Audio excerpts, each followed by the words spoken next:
Allah berfirman surat Al-Hujurat ayat 13.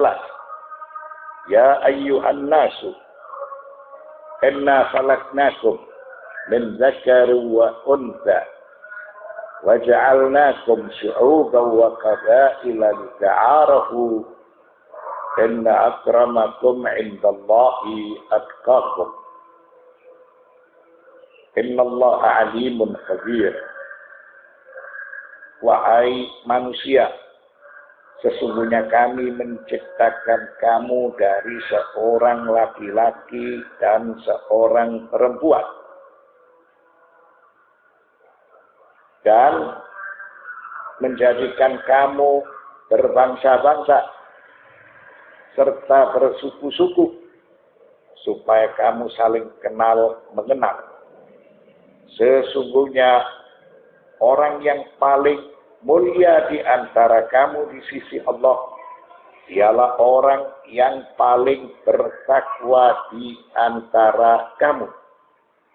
Sesungguhnya Allah Maha mengetahui lagi Maha mengenal.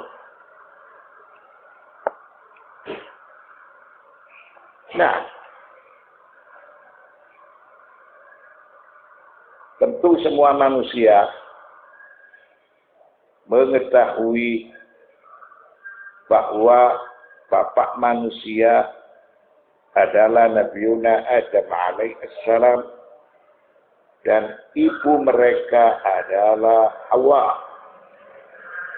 Akan tetapi yang dimaksud dalam firman Allah khalaqnakum min dzakarin wa untha, kami menciptakan kamu dari seorang laki-laki dan seorang perempuan supaya manusia saling mengenal, supaya manusia mengetahui bahwa sesama manusia itu bersaudara dan tidak ada pilih kasih di dalam masalah hukum. Hukum itu setara untuk semua. Nah, Allah berfirman lita'arafu, supaya kamu saling kenal mengenal.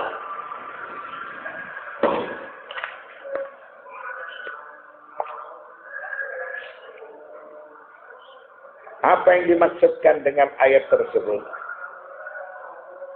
Yang dimaksudkan dengannya bukan berarti manusia yang memiliki batas-batas negara atau yang berbeda di dalam nasab. Begitu juga berbeda di dalam ras dan warna. Lalu mereka bercerai-berai, bertikai, dan berbangga. Tidak seperti itu.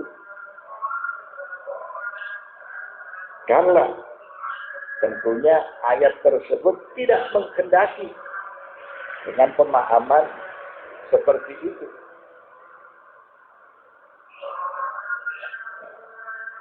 Mengapa? Karena golongan atau nasionalisme yang diartikan sebagai kebangsaan itu bukan berarti kamu harus saling bertikai. Akan tetapi maksud tujuan utama lita'arafu, supaya kamu saling kenal mengenal. Hendak bertujuan supaya kamu saling berbagi kasih dan sayang dan saling tolong menolong untuk mewujudkan kebajikan bersama atau mewujudkan keberkahan bersama. Maka tentunya sebaik-baik manusia di sisi Allah adalah yang paling bertakwa kepadanya serta yang paling bermanfaat bagi manusia yang lain. Khairun nasi anfa'uhum linnas. Itulah yang dimaksudkan dengan surat Al-Hujurat ayat 13. Ya ayyuhan nasu inna khalaqnakum min dzakarin wa untha. Wahai manusia, sesungguhnya kami menciptakan kamu dari seorang laki-laki dan seorang perempuan. Tidak memiliki arti bahwa Adam itu sebagai Abul Bashar,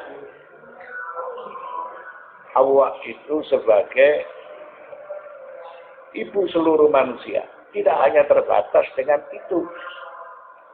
Akan tetapi ayat ini hendak menjelaskan bahwa sesama manusia itu bersaudara. Wa ja'alnakum syu'uban wa qabaila lita'arafu, dan menjadikan kamu berbangsa-bangsa dan bersuku-suku supaya kamu saling kenal mengenal. Jadi bukan berarti perbedaan suku, ras, warna, begitu juga nasab atau batas-batas negara itu menjadikan kalian harus saling bertikai. Tidak. Kan tetapi kalian harus saling berbagi kasih dan sayang. Itulah yang dimaksudkan dengan wa ja'alnakum syu'uban wa qabaila lita'arafu, dan menjadikan kamu berbangsa-bangsa dan bersuku-suku supaya kamu saling kenal mengenal. Inna akramakum indallahi atqakum. Sesungguhnya orang yang paling mulia di antara kamu di sisi Allah ialah orang yang paling bertakwa di antara kamu. Itulah yang dijadikan al-mi'yar. Itulah yang dijadikan tolok ukur. Jadi manusia dia harus taat kepada hukum-hukum Allah yang berupa perintah-perintahnya serta larangan-larangannya. Dan dia berguna, bermanfaat bagi manusia yang lain. Karena Rasulullah sallallahu alaihi wasallam bersabda, khairun nasi anfa'uhum linnas, sebaik-baik manusia yang berguna bagi manusia yang lain.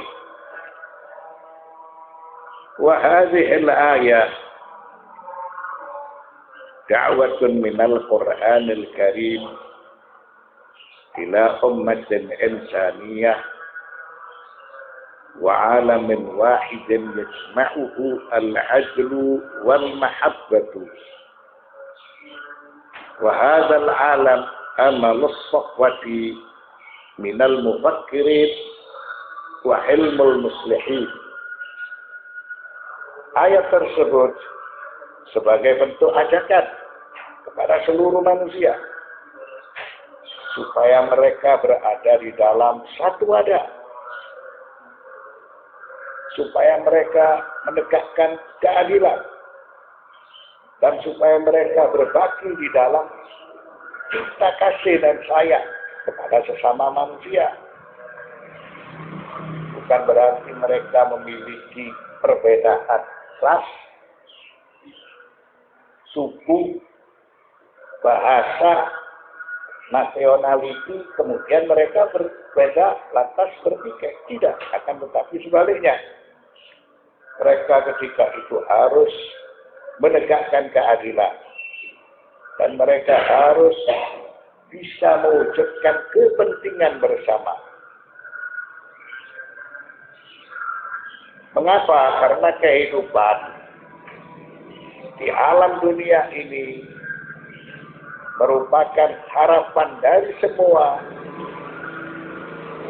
agar mereka menciptakan kedamaian, agar mereka menciptakan suatu kebajikan. Tidak ada yang sengsara, tidak ada yang terpindah, tidak ada yang dalam keadaan kekurangan. Akan tetapi mereka saling menolong dan mereka saling melakukan kebajikan.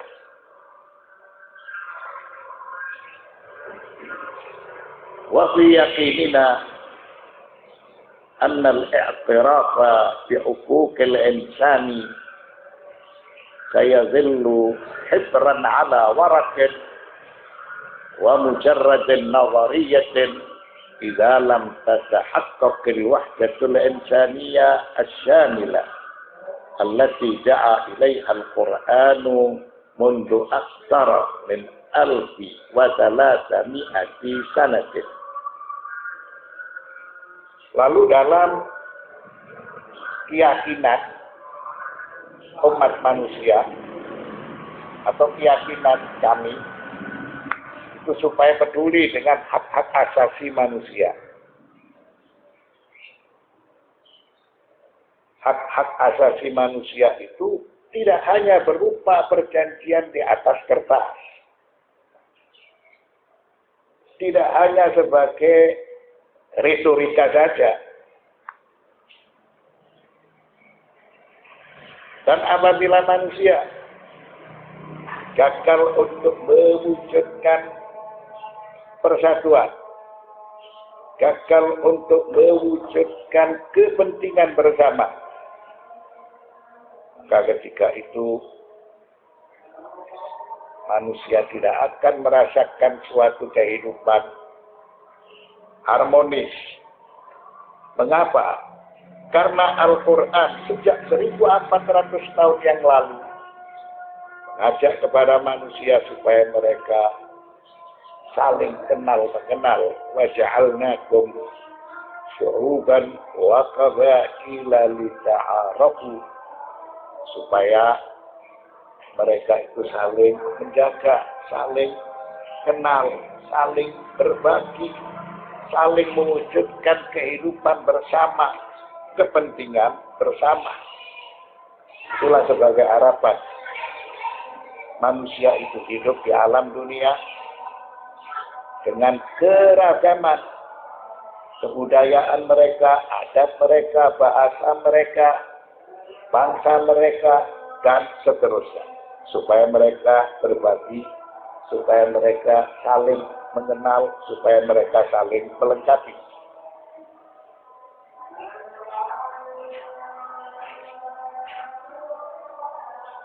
Nah,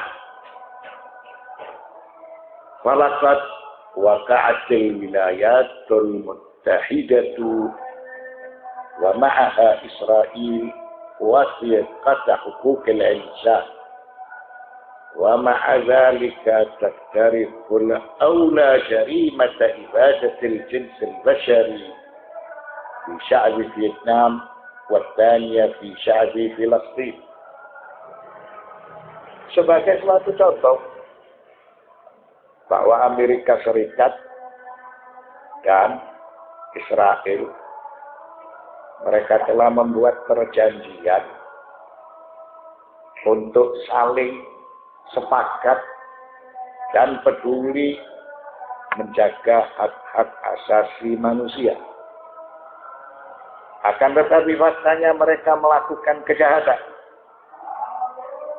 dengan membumi hanguskan Vietnam dan membumi hanguskan bangsa Palestina. Nah, itulah apabila manusia itu tidak disertai dengan suatu keyakinan, tidak disertai dengan norma-norma agama. Jika seseorang dia percaya dengan agama, agama melarang kejahatan, melarang keburukan, maka tentunya dia tidak melakukan kejahatan dan dia tidak melakukan keburukan. Sebab dari setiap perbuatan itu harus dipertanggungjawabkan.